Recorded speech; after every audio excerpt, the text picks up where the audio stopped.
Hello, everyone, and welcome to episode 5 of Viltrumics, an Invincible Podcast here on the Aspect Network. I'm one of your hosts, BreAnna Romero, and joining me on video today to discuss the latest and greatest in the world of Invincible is Negan Fu. Negan, how are you doing? I'm good. It's a little strange to finally be on video, but it's exciting. It's like we're actually having a real conversation. Yeah, because the last couple of episodes, we weren't having a conversation. No, we weren't. You're just talking into the ether. Yeah. It was like the movie Her, where he's just hearing like Scarlett Johansson talk. That's what Mhm. it was like. Yeah, yeah, Um, yeah. but yeah, I'm doing pretty good. Just figuring out stuff. Yeah, living in New York. Yeah, lining up some DJ gigs finally. Okay. Which is yeah, super super nice. But hopefully that all kind of pans out well. The Um, end of the how episode, you'll have to let us know where we can find you at the DJ booth. yeah, sounds good. How are you doing? I'm good. Let's see. I don't think much has happened since we last talked. Just work, living my life. Being really upset that I am working when it's 79 degrees outside and I'm not at the beach. But it's fine, you know. Here we are. Eh, Invincible always bringing us together and brightening my week. So, Yeah, it's definitely it's definitely fun to revisit where the show started out. You kind of like pick up on seeds that they plant pretty early. Um, some in terms of just like the plot, but also just like character moments. mhm. A lot of like background and lore. Um, Yeah, but yeah, I watching it. I've rewatched. This is my third time watching the season 1 premiere. okay. Uh, and it's just rewatching it, knowing what happens in season 2, and also recording this podcast. I just like went in with it with a different kind of view. And so yeah, you're so right. I like picked on up I picked up on certain things. So I'm excited to talk about them. Yeah, me too. Well, today we're going back to where it all began and discussing the series premiere of Invincible. It's about time. Let's kick off this week's show by just jumping into our overall thoughts on the premiere. So, Bree, I'll start with you. What was it like to revisit the show from the very beginning? Yeah, just kind of taking it back to what I just said. It was really interesting. I think again, knowing what happens in season 2 is just like it all comes together in the end. Like it really really does. And just like even if they didn't mean to write certain lines of dialogue, it's like certain lines of dialogue do stand out to me now, even if it's Mhm. just like side characters having conversations or like a certain look that a character gives. It's really interesting. But again, like the season 1 premiere is just nothing like I've ever seen before. Yeah. So I'm really excited to like discuss it and break it down with you because it's just a really, really incredible episode of television. So So I think we might have touched on this in episode 0 in terms of like how we kind of got into the show. But what was it like for you watching this episode for the very first time? yeah, I feel so long ago. It was during COVID. It Yeah, I was spring of think 2021. 21, I think maybe. Yeah. So 3 years ago. Oh my God. Yeah, like right around this time, 3 years ago. Yeah, That's I think so. anyways. Um, Watching it for the first time, I definitely was intrigued because my boyfriend Jordan really, really talked this show up.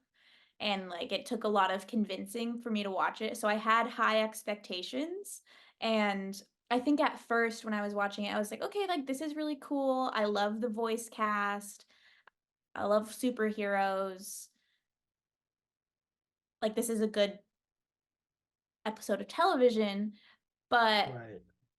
then we get to the post-credit scene. The Right. post-credit scene where everything happens, and that's when I realized like this was a different kind of TV show, and I was super intrigued despite like how gory and disturbing it was. I think that is the reason why I was so intrigued as to like what comes next, and like also Mm. knowing that like Mark and Debbie have no idea who Omni-Man truly is, and just like figuring out like where that's gonna go. So yeah, watching it for the very first time I think was probably like a roller coaster ride, but it was a good one. And I think immediately we watched the second episode. I couldn't just stop after watching it. Yeah. Yeah, what was your very first experience like? It was very similar because I wasn't familiar with the comics at all, and I had seen the trailer. Mhm. And it looked cool. I knew Stephen Yeun was attached and J.K. Simmons was attached, and so that on its own was pretty enticing. Um, but I just remember thinking like, yeah, this is solid. Like this is pretty fun. Um, and then like the post credit scene, which is like decently long, maybe Yeah. like 10 minutes, maybe the longest like post credit scene in the show so far. And as soon as that I saw that play out, uh, I was definitely just way more into it. Um, just a really great cliffhanger and a really great hook for the show. Um, Yeah. yeah, so it Um, grabbed what me pretty quickly. what was in the trailer that you saw? For season one, Yeah, like because you said you saw the trailer. I don't think I ever saw a trailer for it, so I like am yeah, curious I what mean they put it's I in. probably haven't seen it since like over 3 years ago Yeah, that's since, so fair. but I feel like the trailer is fairly reserved in regards to what it reveals. Like Hmm. I think a lot of it is probably clips from like maybe just episode one or episode two. I don't remember it being like super violent. Yeah. Um, and I could just be speaking out of my ass right now. Like I would now I want to go rewatch it and see how much they do show. But I imagine they do purposely not show that much, Hmm. um, but just enough to like intrigue the audience. But I think that's like the fun of starting the show is if you haven't read the comics is not knowing where it's about to go. Yeah. And speaking of the comics, I bought Jordan Volume 1 for Christmas this past Christmas. Huh? And so after I finished rewatching episode 1, I was like, okay, I'm just gonna flip through this and see like what it covers because I knew it wasn't gonna spoil anything for me because I knew it only covered like some of season 1.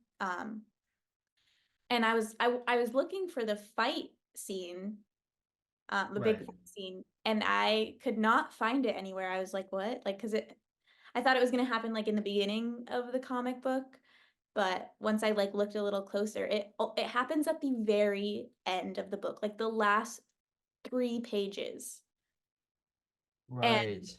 it's literally just like one whole page, and it's the Guardians of the Globe being like, "Who called us here? Like, you didn't call us here. Who called us here?" Like all the text bubbles. And Mm. the next one is just all of their deaths.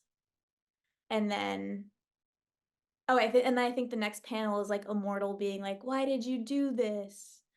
Or like, "I always hated you." And then Yeah. it's Omni-Man being like, "The feeling's mutual." And that's it. That's all that the fight scene is in the comic book. So it's really, really interesting how that translated to Yeah.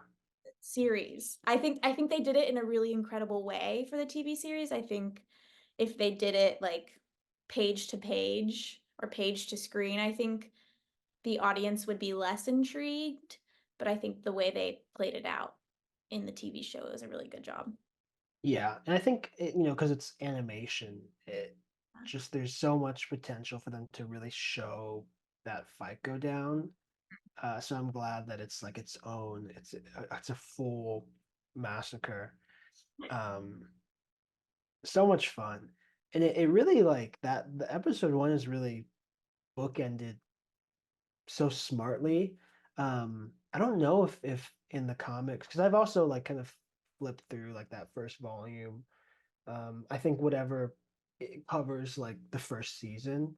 Hmm. Um, and I don't know if it's also starts like with the Guardians, uh, you know, defeating the Mauler twins. Mhm. Um, Not sure. I don't but remember. in terms of like just an episode, especially like a series premiere, like starting with that and then ending, bringing them all back at the end, only to kill them. It's just Yeah, really great. Um, what yeah. did you think about like again, kind of going back to when you first watched the episode? Obviously the Guardians are like this inspired by like the Justice League, and it's interesting kind of entering the show with them and not Mark or Omni-Man. Mhm. Did you have any like do you remember what your thoughts were watching this like first fight for the first time? Don't remember them, but Yeah. if I were to think of what they were maybe, I mean, I'm sure I was like, oh, okay, like this is a really well coordinated group of superheroes. Like we've seen this before, but like it's cool seeing like new variations of superheroes and like what their Yeah. different powers can be. Um, I mean, Darkwing is just Batman, but Yeah. Yeah. I think it was just cool, like seeing another cool superhero group who like works well together to kill bad guys. Like that's cool in and of itself. So Hmm. I think I was just like, oh, like that's interesting. Like I wonder if we're gonna get to know all these people. And then I also remember I don't know if I had this thought when I initially watched it, but definitely my third time watching it, I notice how the Guardians of the Globe react to when Omni-Man arrives. They're not like happy to see him. They have like these certain Hmm. looks on their faces. Yeah. So you could, I don't know, it's interesting watching it for a third time because you're like, oh, like that hints to something more. But I'm sure like upon a first watch, you're just like, this guy's cool. He is cool. He has a really cool mustache. Yeah. He's just a he arrives and he saves Darkwing from the And he's tank. pretty handsome. Yeah, just an all around like cool guy. But yeah, it is interesting, and there's like a clear like when Omni Man, or I think like yeah, I think when Omni Man is like rescuing those like soldiers from the air, and Immortal is so clearly like in a little bit of a fit that and I don't know if it's I don't think it's because it's like Immortal is jealous of like some spotlight or whatever. Like I don't think he's that type of character. Yeah. But yeah, you're right. I think he's just like he doesn't really like Omni-Man that Mhm. much. It's too bad we don't really get to see like all of their like history, like what that relationship, how that relationship is like formed over, the years. Yeah. It's and yeah. I don't know what I was gonna say. Yeah. But yeah, so Omni-Man shows up and they take down the Mauler twins pretty easy. I don't even know if they needed like the whole team. I know, yeah, they defeat him pretty easy, which I'm excited to talk about more when we get to the Guardians of the Globe versus Omni-Man fight, because Yeah, they had him down pretty bad. So excited they to did. dissect that a little bit more too. But yeah, it draws us in a very interesting way. What do you think of, or not what do you think? How many people do you think clicked away from the episode when the first credits started? Oh, honestly, like that's a good question. Because they start Probably the a audio pretty fast of the next scene, yeah, but if you're just like not feeling the show at all when the first credits start, I can imagine people were like, eh, yeah. That's an interesting, and yeah, I think they do jump to the post-credits scene like pretty quickly to not give the audience too much time to be like, that was fine. Um, I don't know, like for me, like especially if I was starting a new show, I feel like I would when the credits hit, I would at least sit for like 10, 15 seconds to just kind of be like, like that was interesting, or like just kind of gather my thoughts. But I could see a lot of people not vibing with the more like conventional superhero setup, yeah. just being like, well, that was fine. And then probably, hopefully, like if you've, I feel like if you've, actually, I mean, maybe not. Like, do you think, is the show, has it like permeated pulp culture enough to like, to the point if you know of Invincible, like you would know of that Guardian scene at the end? That's a good question. I don't know. Maybe not.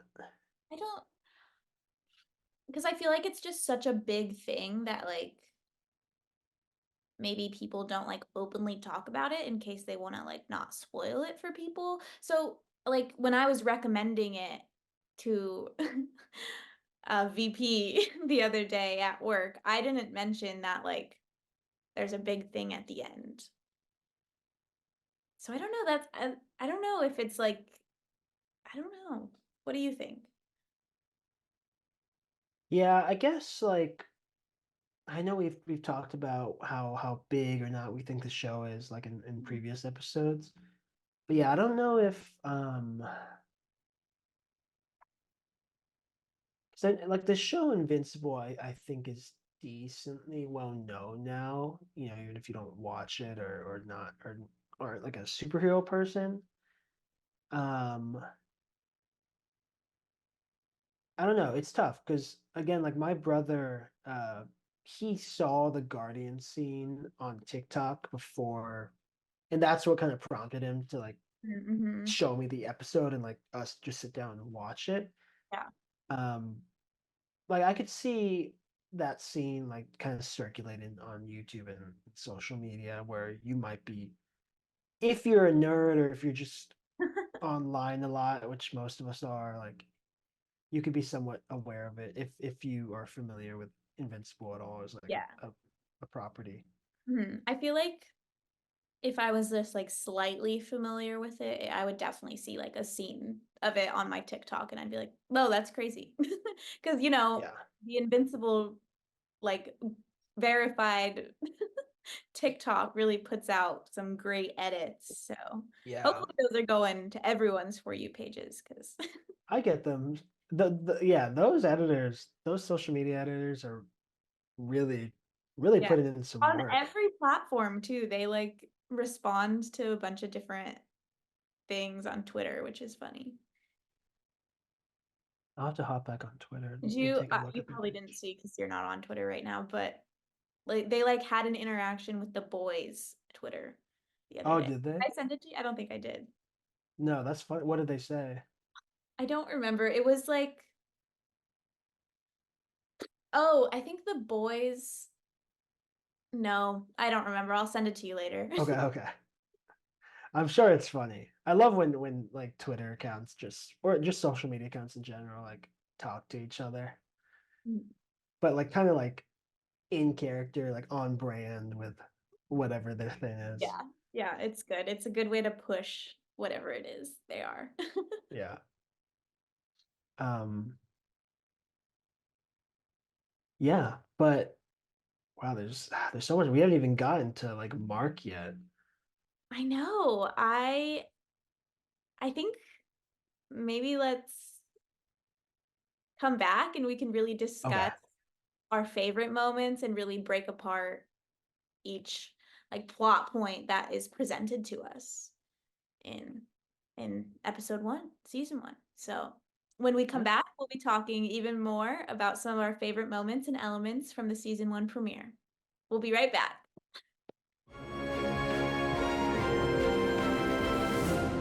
Hi, I'm Alex. Enjoying this show on the Aspect Network? Then you should check out my show, Philosophy of X. Each week, I pair an X Men character, story, or concept with a relevant philosophical topic and explore how the two relate to one another.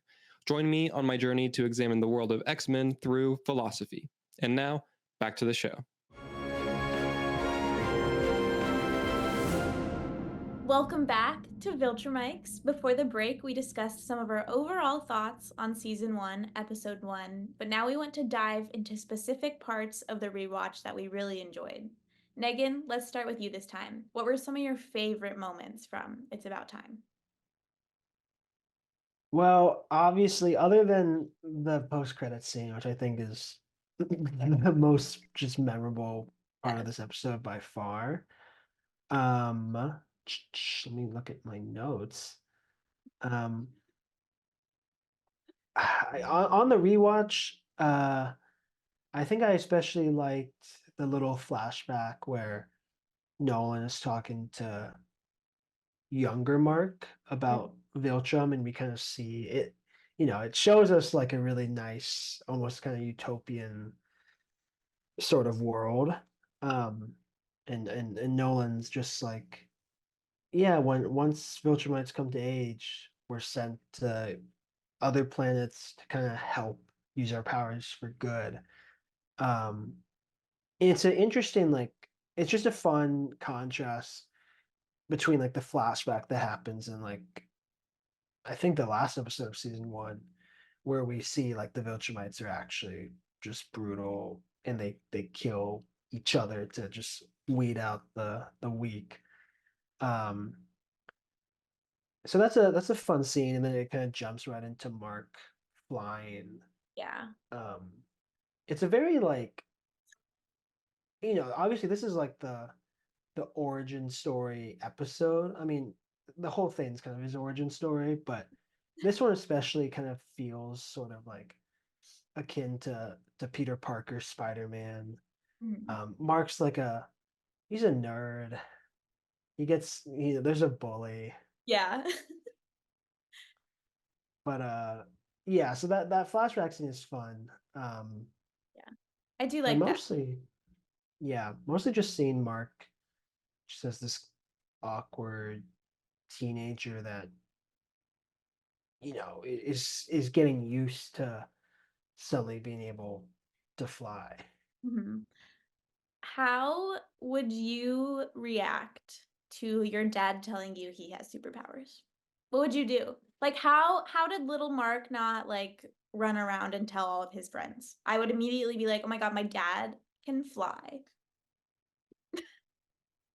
That's a really good question. Just kidding. I'm actually really good at keeping a secret, so I wouldn't tell anyone, but so actually I might be a super. I yeah, I if my dad, how old is Mark in that flashback? Like 10, Yeah. maybe. Yeah. Um, it's hard to gauge when it's animated, I but also like can't tell children's ages. Like if a 5-year-old walked by me, I'd be like, "Yeah, he's 12." no way. Well, like not okay, not that drastic, but like I think the other day I like saw a 10-year-old and I was like, they're 13. And someone was like, no. I mean, some of them I could see that like becoming harder and harder to kind of tell like 11 versus Like 13 or whatever, but 2-year-olds are tall, like they're big. 10-year-olds do get I decent. meant I Fourth meant grade, fifth grade. 2-year-olds. Two You said what? 2-year-olds. Oh, 2-year-olds? Like I just feel like 2-year-olds are still babies, or I don't know. Anyways, Yeah, 2-year-olds are babies.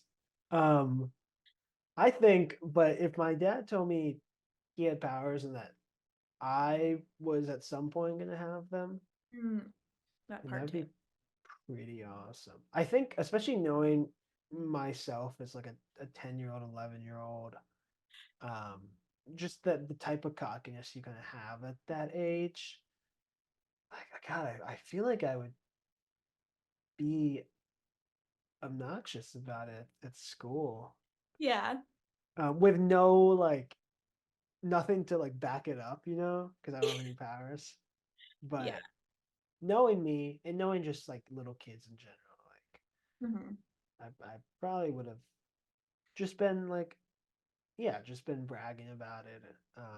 Probably would have looked forward to like growing up more than I probably already Oh, yeah. time. I always like I feel like when I was a kid, I always looked forward to growing up. Like I was always like, I Yeah, want to be 18. yeah. Now I want to like kind of want to go back, or at least just like stop aging for a few years. No, That'd be I'm nice. sick of it. Sick I and would I would lo- I would love to be a Viltrumite where you just don't die. I would hate that. No, yeah, it would suck. Um, have you ever tried flying? I think you should try. You live I in New York, will right? say, I will Like, say, have you ever, and maybe this is like a nerd thing or like a guy thing, uh, or it's just a stupid me thing. I've never like tried flying, but like there are times, like even just like back home, where I'd be like taking out the trash outside and be like nighttime, just look up and I'd be like I'd try and just like kind of will myself to just take off, and it just doesn't happen. I I'm can't. talking like as a 24, like 23-year-old, like I've done that. I can't say I've ever done that, but I love your imagination, and I think now that you're in New York, like it's the perfect time to like try to fly. What floor do you live on of your apartment? We're on the fourth floor, but we're right underneath the roof, so I Oh, could just walk up yeah. there and give it a try. Yeah, you should try that and you should get back to me. Yeah. Okay. I'll let you know. Cool. Cool, If cool. it, yeah. So there might be a big like LinkedIn update coming pretty soon. That'll be In awesome. memoriam. Just kidding. Oh, probably, yeah. Um, but back to Invincible. What were what are your favorite moments from this episode? Oh my gosh. That's a great question.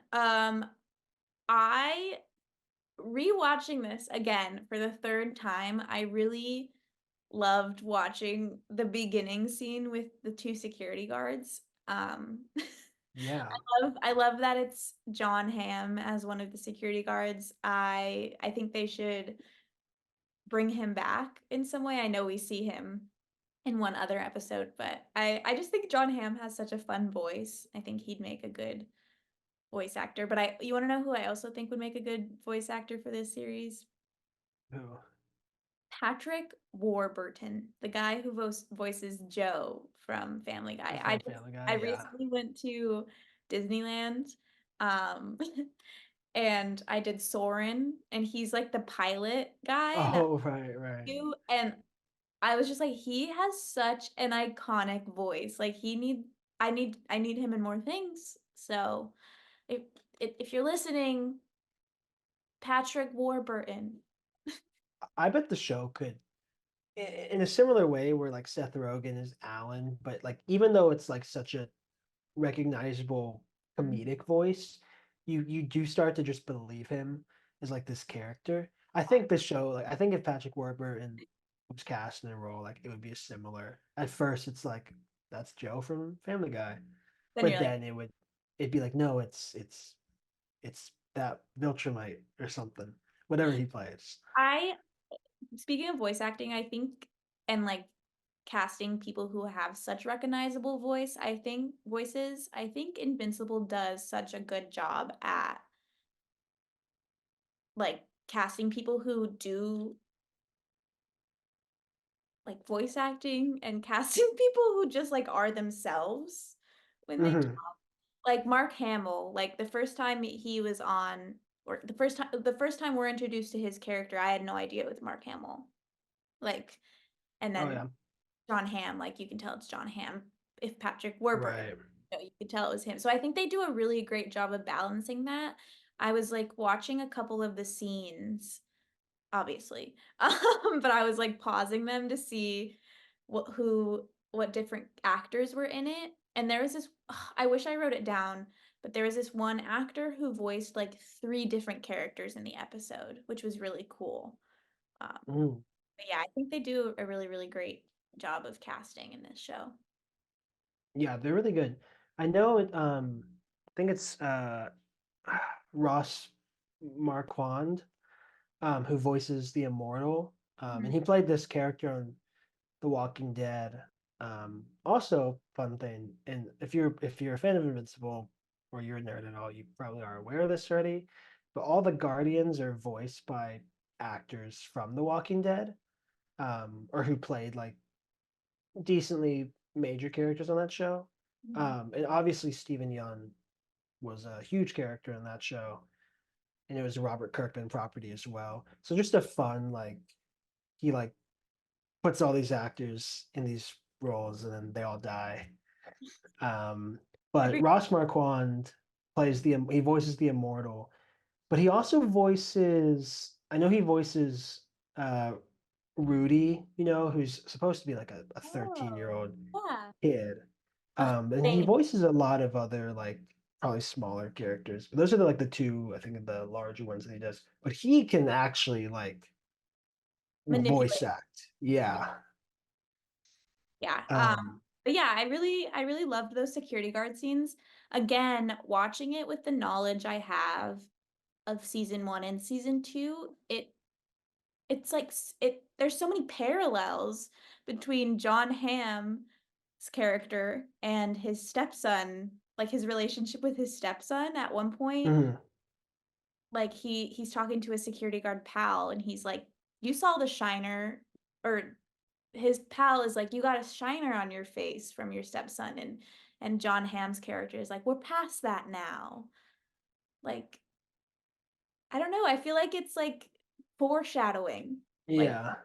in Nolan's relationship. I just thought it was really Yeah. interesting. And I also just liked how goofy that security guard was. Yeah. It's definitely a weird like opening the show with that. I guess it is somewhat foreshadowing of kind of the father-son relationship that drives so much of the shows, but especially season one. Um, but it's weird, like going back and rewatching it and being like, oh, like we don't see these people. I mean, John Hamm like shows up in episode two again as the same character, but like other than that, it seems like such a trivial interaction, and it kind of is. It's an interesting choice to like start the whole show off with. Yeah, it is. And I wonder how many people were like, "What am I watching?" Like I feel like the first time I watched it, I was like, "Who are these characters? Why do we need to know them?" That I is think watching them have a conversation with each other though, like makes us more intrigued when the Mauler twins come out because you're like, no, don't kill these innocent security guard this true. man who is repairing his Yeah, relationship with his stepson. Like, don't kill him. So, that is true. Yeah, um, but you go. other than the Mahler twins, this episode also introduces us to a couple villains that pop up later. One of them is Titan, who has like kind of a more prominent role in a later episode of this season. Um, and the other one is Kill Cannon, who is kind of shows up right at the end, and then we get the first like Invincible title drop. And Kill Cannon, I think most recently was fighting Adam Eve in like season 2, episode 4. Um, so yeah, I mean, some of these characters have been here for a while. Well, and at one point, Debbie mentions the Lizard League and Doc Seismic. Mm. So I thought that was interesting. It really all comes back. Like they aren't just throwing stuff out there for no reason. Like everything has a reason. Everything is, yeah, it's all very like carefully set up. Mhm. But yeah, definitely a very solid episode even before we get to the big ending. Yeah. Let's let's let's talk about Invincible. I feel like we haven't talked about him at all. Yeah, let's talk about him. Um, he's pretty cool. Yeah, he's just reading a comic book on the toilet. Yeah, definitely just a great way to introduce the main character. Um, he's such a he's just like everyone else, kind of. I feel like it's kind of gross to read on the toilet, you know? I don't do it. But Yeah. I know people like have books on the back of their like toilet. No judgment if you read Well, I guess magazines is kind of I don't know if that's something that our people our I age was would gonna say, but do. is it like are we just making fun of people who are reading books on a toilet just because we have our phones? Like Well, see, that's what I was gonna like. It's gross to like go on your. It is gross, but everyone does it. But reading, like, it's something. It could you're like turning like that's true. pages. You're like, how many pages are you getting through? Right. That's not good for you to sit on a toilet for a I prolonged know. amount of time. I just watch Invincible every time I'm on the toilet. My God. Just set it up. It'd be cool to have like one of those like some people, rich people must have like a TV in their bathroom, right? Or some little like thing where you could. Yeah. I mean, if I like had a TV in my shower, like that would be a game changer. That'd be pretty cool. So, I mean, you could do music in the shower, which is fun yeah, too. I do music. I do podcasts. Oh, really? Yeah, I love listening to podcasts. Even in the shower, though, that's interesting. Well, yeah, I mean, yeah. I feel like you're so sophisticated with your mug of tea, and I feel like a child. Wow, that water bottle is gigantic. Or Brie is just tiny, which, No, well, I'm actually just tiny. yeah. Bree's actually, I don't know if you guys knew this because it's hard to tell from Zoom, but Bree's actually 4'8" in real life.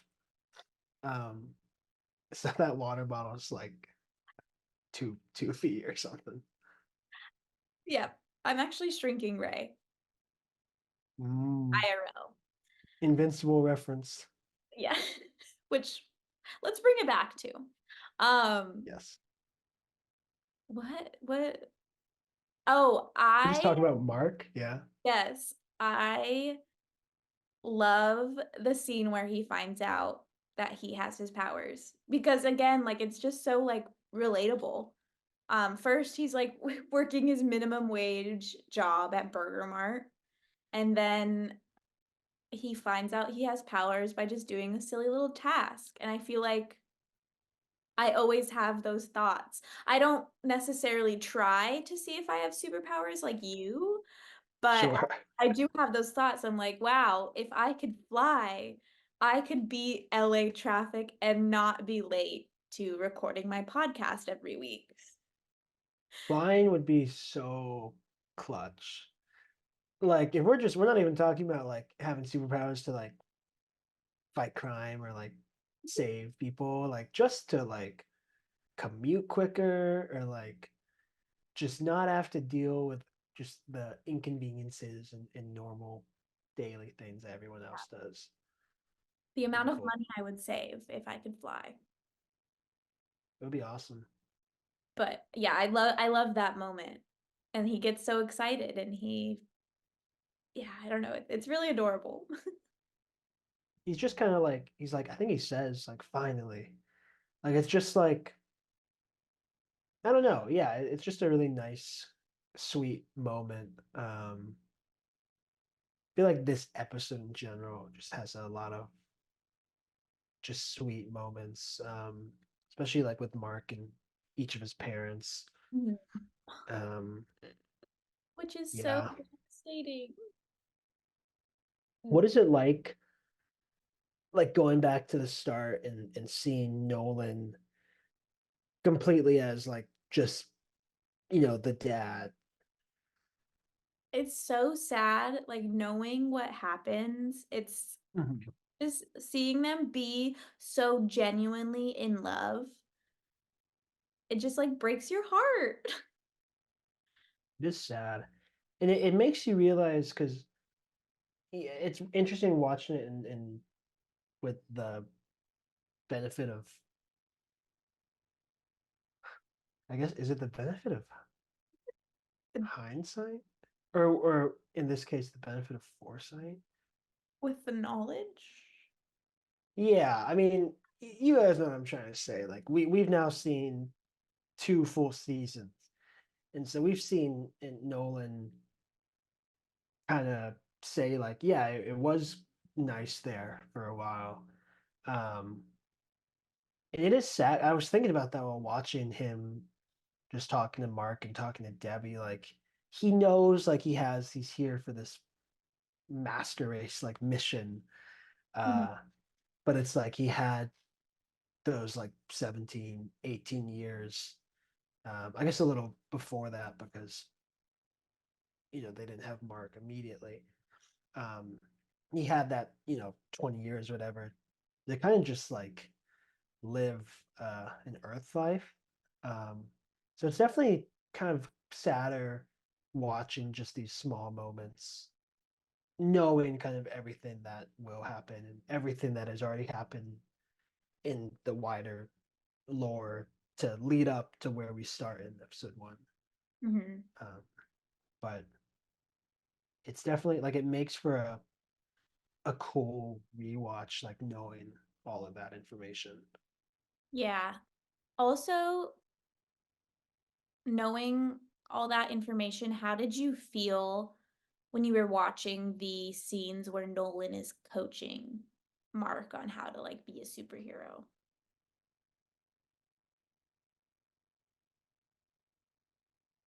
I mean, I probably still like fairly similarly to how I probably initially thought when I first saw the episode. Um, it's just like it's just kind of fun and cool to see,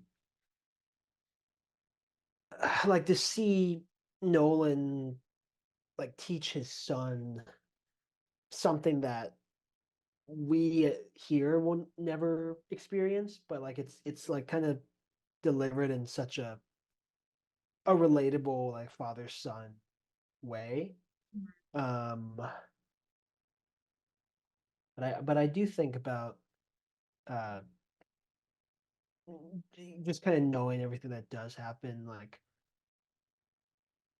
you do kind of think about this is really Nolan's not like training him to like fight crime. Um, Mhm. he's kind of this is the start of Mark's becoming like a Viltrumite to ideally join Empire. Yeah. I bring it up because when I was watching them train, I had similar feelings to you. Like I loved seeing like the father-son dynamic. But there's a moment where Nolan punches Mark extremely hard. Right. And for a second, Nolan just like stares at Mark with like this like kind of disgust in his eyes. And then he's like, I didn't mean to hit you so hard, but he has like this big moment of pause where he just stares at Mark. And I thought that was really interesting, and it just gave me like Yeah. bad feelings. I was like, oh my God, like knowing what I know, I was like, Nolan Mm, is not a good guy. Definitely like upon first watch, I don't think I picked up on that. But the second right. time or the third time, I was like, ooh, like that look he gives him is telling. Yeah. Yeah, that's a great moment too. Especially I think just seeing Mark get bodied so easily. Um, now that we've seen him like take real beatdowns. Um, Yeah. I just love like Steven Yeun's out of breath delivery. It really feels like he did just kind of actually get punched. Yeah. Um, yeah, like how I think most people who don't get punched like would probably react just being punched pretty hard. Um, that's a great scene, yeah. And also the scene where he they're training again, and Mark begs Nolan to hit him. And then Yeah. and we get the scene where he says like, I want to do what you do. I want to be just like you. Yeah. And just knowing what happens, and then Nolan says, you will be. So scary. Yeah, that's a great moment too. Um, I think any just episode one, lays down kind of their slightly just how they kind of do go head to head a little bit, like um, kind of just lays down some of that tension in their dynamic from the get go. Mhm. But it's all kind of you don't really know the extent that'll go to. Yeah. Uh, but yeah, really good moments. And then we get him trying on some costumes, and he tries on Bulletproof's costume, which is really interesting because he comes in. Does he come in at season 2? Yeah, right? Yeah, like I think maybe episode two. Sorry, I didn't know our conversation was boring you. Yeah, can you like do some like flips or something so I'm like entertained? I could just like put on like one of those avatar things that like Zoom has. The avatar things. They have like, I think you could put like a face on your face. I won't do it because Okay, okay. producer will get mad at it. Yes. During our break we will do that. Yeah. And Um but yeah, bulletproof suit is that's shows up and Mark puts that on. Mhm. Um that's cool for sure. and Mark Hamill's character says he's just trying to move unsold merchandise. So it's kind of nodding to how the new Guardians of the Globe that we're introduced to aren't as legit as maybe the Guardians of the Globe we know in episode 1, season 1. Yeah. They're a little they're not they're smaller fish for sure. Well, when we come back, we're gonna dive straight into the post-credit scene of this episode, which I think is probably still one of the most talked about scenes of the whole show. So I'm really excited to break it down. We'll be right back.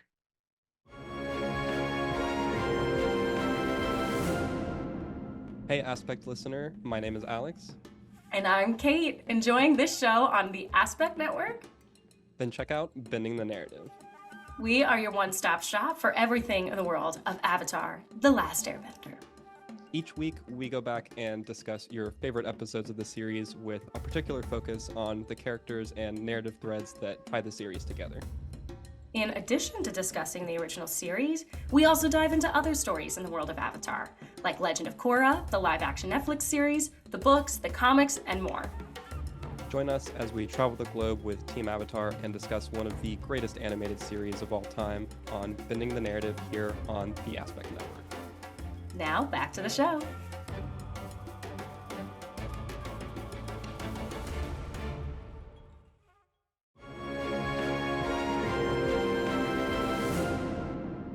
Welcome back to Viltrumics. To wrap up this episode, we wanted to discuss in more detail about the brutal execution of the Guardians of the Globe and how well this pilot sets up the series as a whole. Bree, why don't you you start? Just like you said, it sets up the season really well. And like we've said before, it's just such an incredible episode of television. And I like that we start this post-credit scene by seeing the various Guardians going about their lives. Mhm. For a moment, we're like, oh, like we're learning more about these characters, like how fun. And then we soon learn that we're not going to learn about these characters anymore. Yeah. It's just like it's really fun just to give us like here's some of what they're up to as people. Yeah. And then they just all die. Well, and we meet Red Rush's girlfriend, wife. Yeah, we meet her again in another episode, which is fun. I'm really curious. I noticed it upon this third watch. Nikki is who Martian is hanging out with. So I wonder if Nikki, she'll ever, yeah, she's the the little character, girl. yeah, that's like drawing Okay. for him. So I wonder if she's ever gonna come back. I feel like that would be really interesting. Um, because I feel like they had a really interesting relationship and a really like heartfelt, like innocent relationship. So I wonder if she'll come back. Yeah, that one's a sad one. Mm-hmm. I love that it's just like yeah, it's just his bond with like this young human Yeah. and she's like hyping him up and then obviously he never comes back. Um damn. But there's so before we like break into the fight, one thing I just find like fun is it starts with Red Rush and he's on like a picnic with Olga, I think. I think it's his wife. I think so too. And he hears like some commotion, he leaves. And the villain, I didn't know his name. I had to like look at Amazon Prime's like or whatever. Or just like the subtitles, I think that Oh says yeah. the villain's name is Kursk, Kursk. He has like electricity powers, and he comes back in like episode 6 of season 1 when Mark and the new Guardians kind of fight various villains, including Battle Beast. And he's part of that. Mhm. Uh, Oh. and I remember just, and I guess we'll talk about that episode eventually because that's a great one. Uh, he's pretty like evenly matched with the new Guardians, but Red Rush literally deals with him in a second. And so I think it's just like stuff like that just shows like just how powerful these initial Guardians were. Yes. And so like just how much it sucks to just lose them all in just one go. And so he also says that the briefest conversation feels like hours to me. It's agony, which is it's kind of funny because that's probably what speedsters would be how they would perceive things. But I guess we'll talk about it in just a second. that also is kind of like this sad, like, oh, that means when he was being killed, it probably took so much longer than we see it or than the Guardians see it. And we see that playing out in slow motion too. So Right. yeah. Yeah. Yeah. Amazon has like, I was looking at like the trivia that like pops up, and they said that it's like that scenes in slow motion, and like there's like a wider shot of like you can see the Guardians running Mhm. slowly, and Red Rush is still like punching faster than like we can punch, Yeah. like way Yeah. faster. Um, so he was really moving fast, and he just was caught. Yeah. Yeah. But yeah, we see that before we get into that, we see that like all the guardians have jobs, people they care about. So it makes what we're about to see so much worse. Yeah, it's really great. Just like exposition, it kind of just like almost unnecessary. It only exists to like just kind of uh Throw us. just make it more brutal, yeah. Or almost like falsely lead us into like, oh, these are characters that are gonna be here for a minute, but they're not. Yeah. um so I mean, yeah, I mean, what we'll just go back to the first time we saw this, because I think it's just like, it is the show like starts here, you know. Mhm. It's like the hook, and it's such a great hook. So what were like, how did this scene impact you 3 years ago? I think I was just like, why? I was having the same reactions as the Guardians were. They were like, why is he doing this? Like, someone must be controlling him. I was just like so shocked by what was happening. I was just confused. And to see like such brutal deaths, I was like, oh my God. Like, yeah, I was just like, what is happening? Like, I don't understand. I don't understand. I don't think I thought it was Nolan doing that Oh, really? himself. Like, I definitely thought he was like being controlled by something. That just like made the most sense to me. So Yeah. I was definitely really confused when it first happened. What about you? Yeah, that's a good. I don't know if I also thought like, if I probably thought he was being controlled, or like there was some like, because obviously, I didn't know about like the whole like Viltrumite storyline and everything they reveal in the rest of the season. Um, I don't know. So I think a part of me deep down was like hoping that he was just bad. Like he was just like, everything we saw was like there was just more to his character or to like his motives. But I think like it probably just more so left me questioning like, oh, why is he doing this right now? And yeah, I don't know. We'll have to, next episode we'll talk more about like kind of the aftermath that we see in episode 2. Um, but I just remember like when he's crushing Red Rush's head, like right when he like catches his like punch or something, I had just this gut feeling that what we were gonna see was gonna be just more violent. Mhm. And it was really awesome. Like when it happened, like I was like, oh, this just got really good. Um, Yeah, really, that was yeah, it's gross. yeah, and just bringing it back to like he was experiencing that every little bit. Like he experienced that in slow motion. But I thought he was a real one for for being the first one to kind of attack Omni-Man and Yeah. push Immortal out of the way because he sensed that he was coming. Yeah.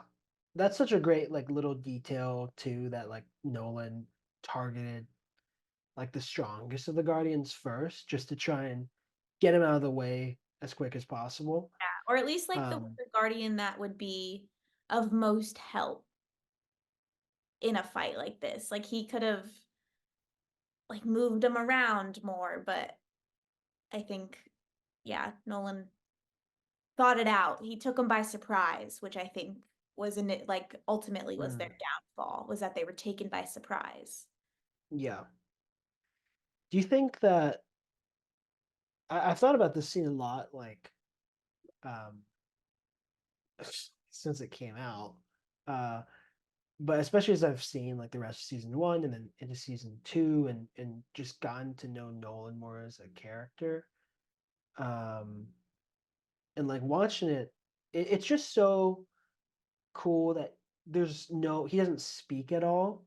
Hmm. And I think like you can kind of tell, at least knowing kind of his character more after this, like that I feel like by not speaking, he's trying to like, he doesn't want any sort of like emotion to like slip in, or any like chance of like a conversation, or he just wants to do it as quickly as possible. Yeah.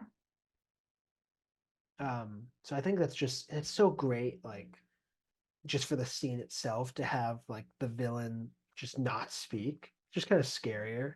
You Mhm. don't really know why he's doing this. Um, but yeah, I mean,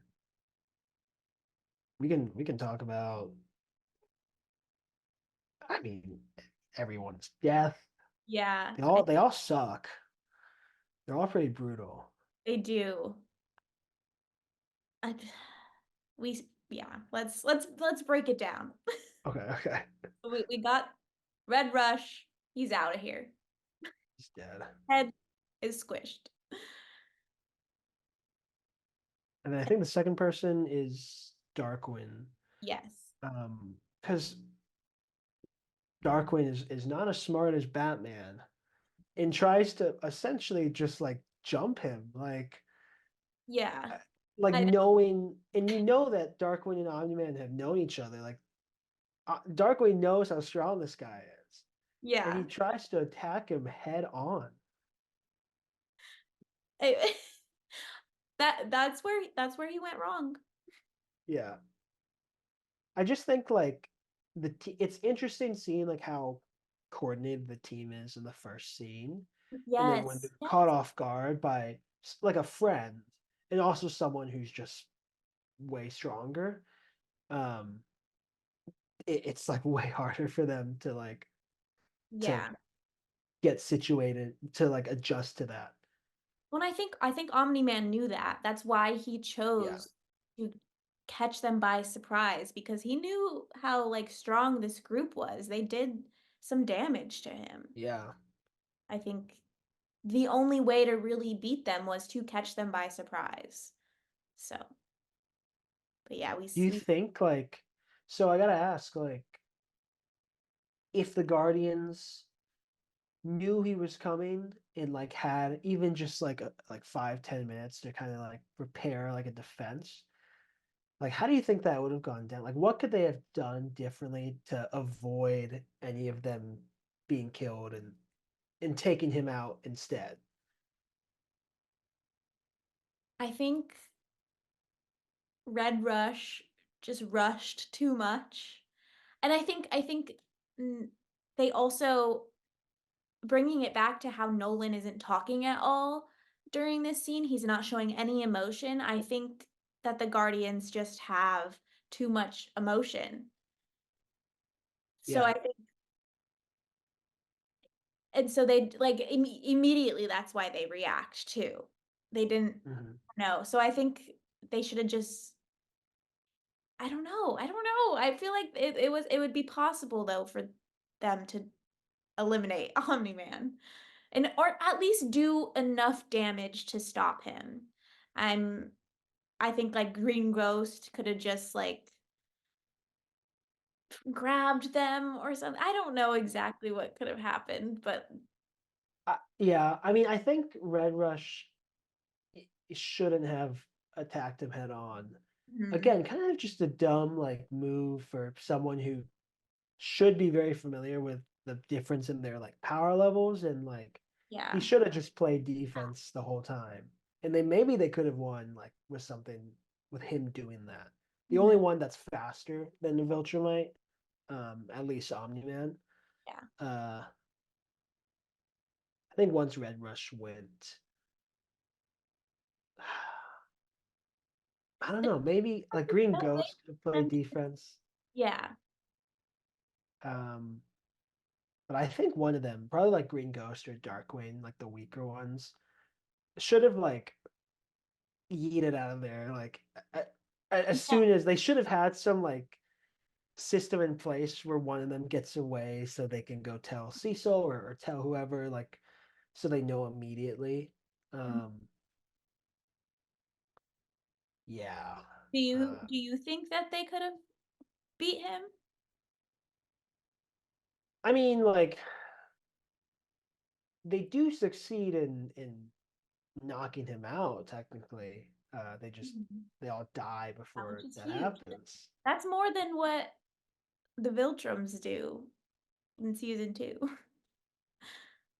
Kind of. I don't remember.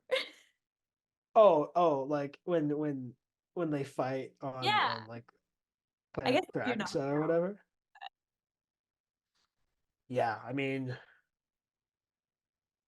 they do come out, or Mark and Nolan do come out on top into the that very end. But yeah, I mean I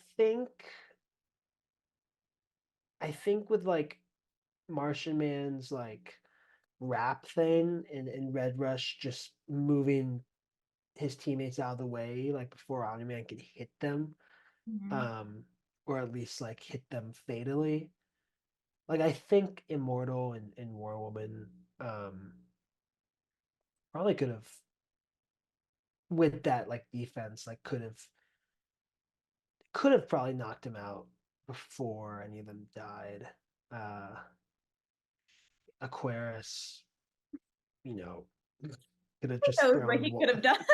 thrown water at him, I guess. I guess that would kind of, he shoots a lot of water. That could have kind of, Waterboard on the yeah. Yeah, they could have held him down. Martian Man wraps him and like they just waterboard him.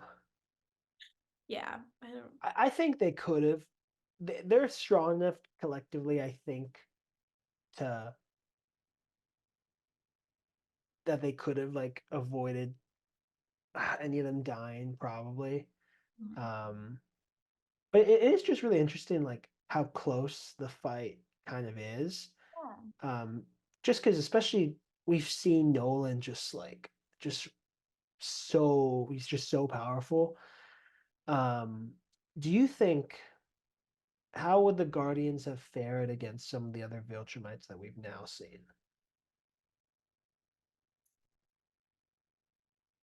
That's a great question. Again, like I think it's all about like their coordination. Mhm. I think if they knew like what they were going into, maybe. Right. But I think at the end of the day, like I think Viltrums are. I don't know. I don't know. What do you think? Well, I mean, we see Omni-Man pretty even, probably maybe a little stronger than the Viltrumites that they fight in like midway through season two. I think Anissa, who is in like season two, episode 7. I mean, Cecil or Donald notes that she moves even faster. Um, so like if it was her instead of Nolan, I don't know what Red Rush's like speed levels are compared to like what some of the quicker Viltrumites. Yeah. Um, I imagine like yeah, that's tough. I don't know. They got pretty close with Nolan. I mean, they all died. I don't know if they would have beaten in this No, I don't think like they could beat anyone. Not anyone, but like I don't think they could beat Nolan. I don't think they could beat any of the Viltrums. I think they could just do some like damage, but I think it would be I don't think they could ever kill a Viltrum. No, yeah. That would be a lot harder. I don't even fully know how you kill them. Oh, me either. They just keep coming back. Yeah. I love in the last episode the most recent one where they're like preparing Nolan for his execution. And I'm like how do you do that? Like I want to see, do you just chop off like all of his limbs or something, then just toss them into like Face. lava? Yeah, like he just can't regenerate from that. I don't know, but What you gonna ask something? um, who do you think had the worst death? So the interesting thing that I noticed is that all of them, maybe except Martian Man, it's hard to tell like what his death was or felt Yeah. like. But I think the rest of them all like get hit in the head, Oh yeah. which Oh is yeah. like the most, I guess the cleanest, not cleanest, but like most like effective way at knowing you just killed someone is just getting rid of that or like Yeah. hurting that. Mhm. Um, God, I mean, Red Rush is, I mean, we see it in like slow motion, so it like Yeah. feels the most brutal. Mhm. But like War Woman, like having your head snapped all the way around and like she like coughs blood, like she's probably still somewhat like Conscious. alive for a second. Yeah. Like that one sucks. Like Green Ghost, like I think that is pretty quick. You just Mhm. get punched in the face. But she Same has with she catches Darkwing first. yeah, So that does. like having to catch your teammate and know what's coming next like that. I know. It's a great like way for Nolan to like get her to become physical again. Oh yeah. Because I think like somewhat recently I was like, I don't know, rewatching it. I feel like I just rewatched that scene like four times, like once every like few months. I'm just like, I Feel can some rewatch that. Yeah. Have you seen like there's at least one video on YouTube where someone puts like health bars above all of the Guardians and Omni-Man? Oh my god, no, I have not seen that. I need to I'll watch. just send it to you. It's Okay. just it's so funny. And like Aquarius, like his water doesn't I don't think it actually like damages Omni-Man. No, no, not at all. But it just makes it like because I'm kind of like, wait, like are they gonna beat like are they gonna get his health bar all the way down, knowing exactly what's gonna happen? Yeah, yeah. Um, That's funny. but back to Green Ghost. I think I remember like wondering like one of those things I wasn't sure about, like does she go intangible like immediately? Because that would make the most sense for her, I think, to just like as soon as Nolan enters, or especially right as he kills Red Rush, I would just go intangible Mhm. and just stay that way. Trying to rescue my teammates, or maybe like again like dip to have like one of us like get away. Mhm. Um, but like I think she's intangible, yeah, and she's just instinctively like wants to catch Darkwing. Yeah. Um, She's got emotion. yeah, That's her pal. it's her biggest weakness, It's all of emotion. their biggest weakness. Yeah, don't have feelings, Yeah. kid. Boo. Feeling. Makes you weak. Makes you weak. Um, Side note, I really like the sound design when Omni-Man like punches through Green Ghost's head, because there's almost like this like kind of glass Oh, effect. I always notice it. it Such an sounds interesting like I think it's just like a stylistic, because I don't think she's just a person like There's Uh-huh. no real like in-world motivation, I guess, for that choice. Uh-huh. But I think it just makes it like it just makes her sound like more delicate or something, and it's just a cool like little touch. Um, but yeah, what who do you think got it the worst?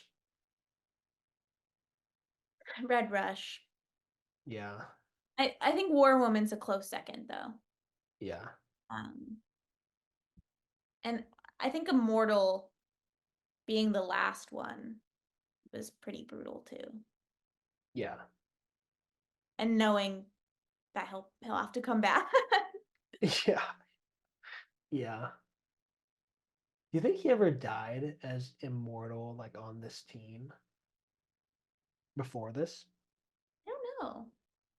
I don't That's something we'll have to like pay attention to when he does come back to like see if there's any like signs to that being his first time being brought back. Well, they knew what to do with his head Right.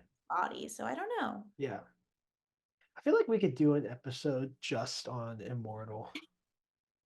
Just break that whole character down. I want more Immortal. He needs like, you know how sometimes shows do like character episodes? He just needs a whole character episode. Yeah. So we can see him like in his like log cabin or whatever he's doing now.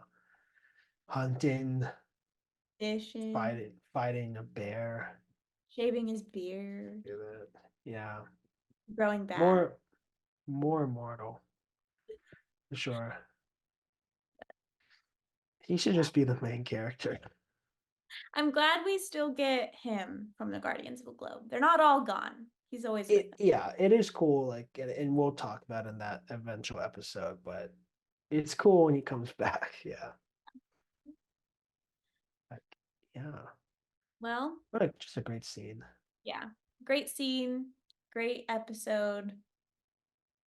But yeah. Thank you, everyone, for tuning in to this episode of Viltrumics, an Invincible podcast here on the Aspect Network. Next week, we're going to continue our rewatch of the series with our review of Season 1, Episode 2, titled Here Goes Nothing. But first, Negan, where can people find you online? You can find me online at Negan the Stallion _ on Instagram and TikTok. And you can find me on Letterboxd at Negan2000. I'm also on LinkedIn at Negan Fu, I think. Maybe Negan, no. I think it's just at Negan Fu. I think it's just my name. But, feel free to follow me on any of those. It's fun. Where can people find you? Well, first, Negan, where are you DJing at this week in New York? Oh, Or it's this. It's. I think it's the weekend of like April. It's April 20th. okay. That Saturday. It's like this bar in Brooklyn called Alaska 2. It's like the second location. I've never been. I don't know exactly if it's more of like a dancey type of bar, or if they just like to have a DJ just playing music in general because it's cool. But I might stop by like this weekend just to like have an idea of what that's like.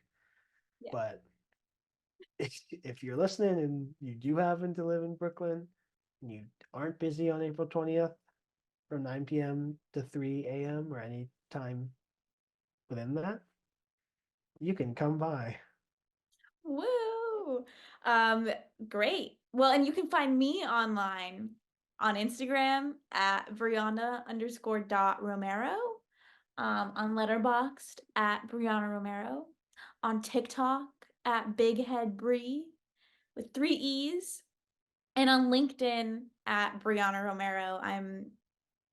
I think I have more connections than Negan, so please be sure to subscribe here to The Aspect on YouTube and any platform where podcasts are found.